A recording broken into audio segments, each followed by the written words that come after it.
GS건설이 인천 아파트 붕괴 사고에 대해서 책임을 지고 전면 재시공하기로 약속을 했습니다. GS건설의 큰 결단을 응원합니다. 식당에서 음식에 머리카락이 들어가면은 머리카락만 건져주는 게 아니라 다시 음식을 만들어서 가져다 주잖아요. 아파트도 그렇게 한 사례가 거의 없었죠. 광주 화종동 아이파크와 이번 검단 GS 두 곳이 재시공을 하게 됐습니다. 두 회사가 욕바지가 됐지만 이런 문제는 건설 현장 전반에 만연하던 일이에요. 두 회사가 총대를 매서 이제 재시공이라는 카드를 꺼냈기 때문에 다른 건설사들도 제대로 짓지 않으면은 이제 주민들의 재시공 요구를 피할 수가 없게 됩니다. 잘못 지으면 다시 지어준다. 몇 푼 아끼려다가 큰 손해 볼 수 있다는 교훈을 얻었으니까 이제 정직한 재료로 잘 짓는 문화가 정착되길 바라겠습니다. 소액이지만 이번 결정에 환호하면서 조만간 GS건설, 현대산업개발 주식을 조금 담을 생각이에요. 조금. 차익을 노리는 게 아니라 두 회사를 응원하는 마음에서 주주가 되기로 했습니다. 불량품은 팔지 않는다는 정신은 우리 조상들이 도자기를 빚던 장인 정신부터 내려왔어요. 도자기가 조금만 불량이 나도 깨서 부셨는데 부시지 않으면 어딘가로 팔게 되고 브랜드의 가치가 훼손되기 때문입니다. 이 정신의 모범을 보여준 회사가 삼성이에요.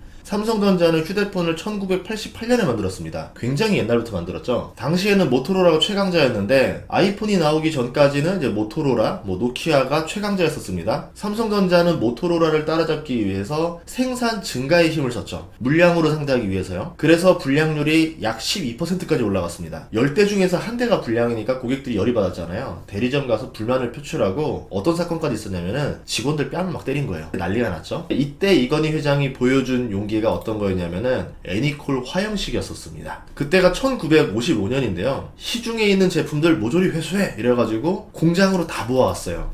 공장 사람들이 다 보는 앞에서 불태워버렸습니다. 이게 당시 가격으로 500억치 휴대폰을 한순간에 태운 사건인데요. 그때 강남의 아파트가 3억 안 되는 곳들도 많았거든요. 엄청난 돈이죠. 이거를 한 번에 태워버립니다. 기업 입장에서도 엄청난 피해를 봤어요. 근데 왜 불을 태웠을까? 솔직히 100대 중에서 12대씩만 골라내면 88대는 그대로 팔아도 되는 거 아닙니까? 근데 그렇지 않고 전체를 다 불태웠다라는 거는 직원들에게 보여주는 메시지라는 거죠. 저는 이 사건이 지금의 삼성전자를 만들었다 생각해요.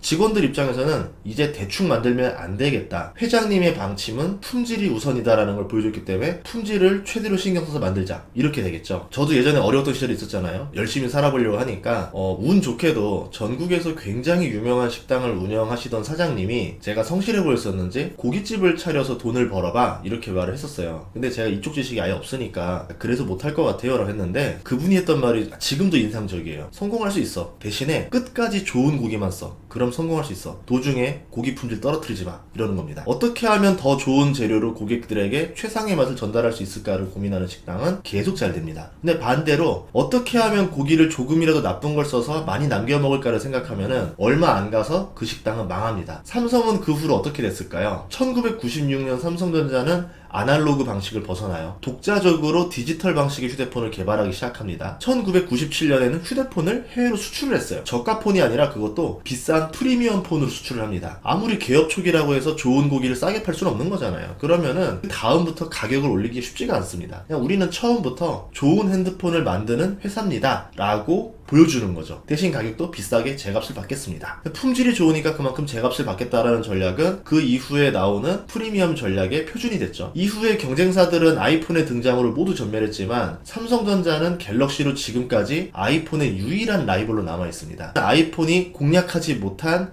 유일한 핸드폰 회사가 갤럭시다 이렇게 볼 수 있겠죠. 그렇게 키워온 회사가 우리나라 시가총액 1위 삼성전자가 됐고 메모리 반도체 1위가 됐고 이제는 파운드리 1위에도 도전하고 있습니다. 많은 사람들이 경영인으로서 존경하는 사람이 이건희 회장과 정주영 회장을 뽑는데요. 정주영 회장은 건설로 성공한 분이에요. 현대건설을 국내 최고 기업으로 키우고 해외의 다른 건설사들도 다 포기했던 중동에 가서 프로젝트를 성공시킵니다. 그래서 달러를 벌어왔죠. 지금도 중동에서는 한국 건설사는 최고로 쳐줘요. 그만큼 정직하게 공사를 잘했기 때문이에요. 그때 벌어온 달러로 오일쇼크도 이겨냈죠. 나중에는 우리나라 중공업과 첨단 사업에 투자할 수 있는 밑거름까지 됐습니다. 한국을 선진국으로 만든 산업이 건설업이라는 거죠. 세계적인 기술을 가진 한국이고 전 세계에서 어려운 공사를 지금도 척척 해내고 있습니다. 한때 세계 최고층이었던 아랍에미리트 연합의 부르즈 칼리파는 828m짜리 초고층 빌딩이에요. 이거를 한국의 삼성물산이 지었습니다. 이걸 짓기 위해서 자체 개발한 초고강도 콘크리트 투입할 정도로 정말 어려운 공사였었거든요. 양중 기술도 압권인데 수천 명의 인원과 자재, 장비를 배치하고 움직이는 기술이에요. 한국의 양중 기술이 이로 인해서 초고층 건설의 글로벌 표준까지 됐습니다. 이런 이유에서 GS건설의 결단은 당장은 아파요. 아프지만 앞으로는 한국의 건설 문화를 바꿀 수도 있는 중대한 결단이었다고 봅니다. 그리고 중동에서 건설 붐이 다시 불고 있어요. 이런 중요한 타이밍에 국내 아파트가 건설사의 발목을 잡지 않아야 되겠죠. 지금은 돈이 중요한 게 아닙니다. 신용이고 브랜드가 훨씬 더 중요한 상황입니다. 신용과 브랜드를 지키면 돈은 나중에 또 벌 수가 있어요. 문제는 비용이에요. 이 재시공에 5년이라는 세월과 1조라는 비용이 들어가는데 GS건설 시가총액이 1조 5천억입니다. 자기 몸집의 3분의 2만큼 유상 증자를 해야 충당할 수 있는 비용이죠. 당연히 주가에 피해가 갑니다. 그래서 오늘도 주가가 떨어졌죠. 하지만 제가 볼 때 GS건설이 유상 증자를 하지 않아도 이 정도의 타격은 견딜 수 있다라고 봐요. 재무상태표를 봤습니다. 작년 말 현금성 자산이 2조였고요. 3월 말로 보면은 2조 9천억 원을 들고 있어요. 전국의 건설 현장 리스크를 대비하기 위해서는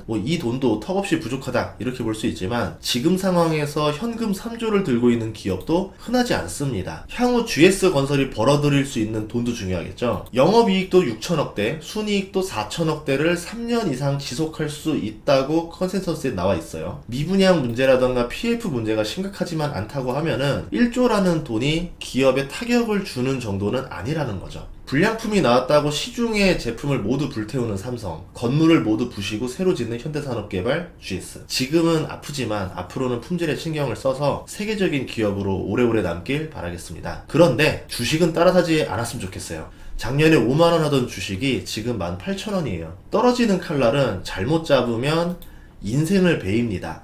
응원은 응원이고 주식은 주식인데 저는 유튜버다 보니까 응원하는 마음에서 조금 산 거고 여러분들은 투자로 돈을 버셔야 되니까 투자로는 추천하지 않습니다. 그리고 제가 유튜브에서 언급하는 주식들 같은 경우는 사고 싶어도 가급적이면 안 사긴 해요. 그래도 저도 사람인지라 사야 되는 주식들이 있긴 있잖아요. 그런 경우는 보통 유튜브로 방송하고 나서 한 2주 정도 뒤부터 매수를 시작합니다. 다음 시간에도 좋은 정보를 찾아뵙겠습니다. 구독과 좋아요, 알림 설정 부탁드릴게요. 고맙습니다.